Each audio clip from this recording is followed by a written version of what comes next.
পহেলা জানুয়ারি কিংবা 31শে ডিসেম্বর এর সাথে মুসলমানদের সম্পর্কই বাকি নাকি আমরা হুজুগে জাতি হুজুগে লাফাই? কোনটা? হুজুগে জাতি হুজুগে লাফাই। কোরআন কি বলতেছে আসুন একটু শুনি। وقالوا اتخذ الرحمن ولدا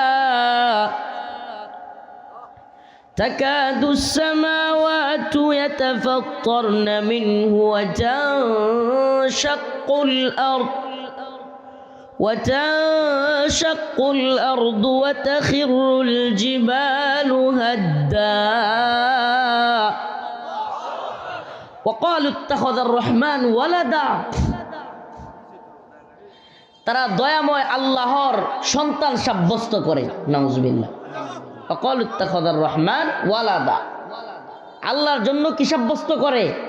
কতই না জঘন্য এটা, কতই না জঘন্য। আচ্ছা মনে করেন আপনার আব্বার, আল্লাহ মাফ করুক, আপনার বাবার একটা অবৈধ সন্তান আছে। এটা শুনলে আপনার মেজাজটা কেমন গরম হবে? আর আপনার বাপে যদি শুনে কেমন লাগবে? আমার কথা মনে হয় বুঝাইতে পারতেছি না, না বুঝতেছেন না?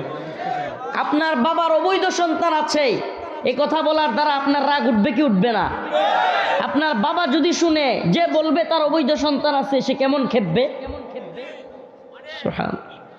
অথচ দয়াময় মালিক আমার আল্লাহর ব্যাপারে খ্রিস্টানরা হযরত ঈসা আলাইহিস সালামকে সন্তান সাব্যস্ত করে বসে আছে।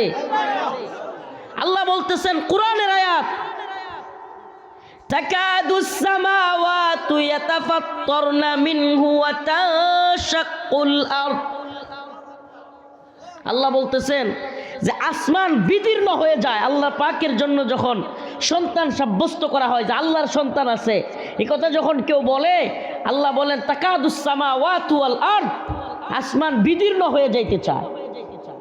হায় হায়, ওয়া তানশাক্কুল আরদ, জমিন যেন ফেটে যাবে, চূর্ণ বিচূর্ণ হয়ে যাবে, এমন অবস্থা হয়।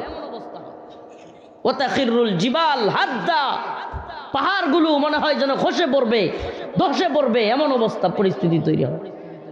কেন? ওয়াকালু ইত্তাখাযার রহমানু ওয়ালাদা, এই কথাটার ওজন কত বেশি যে আল্লাহর সন্তান সাব্যস্ত করে।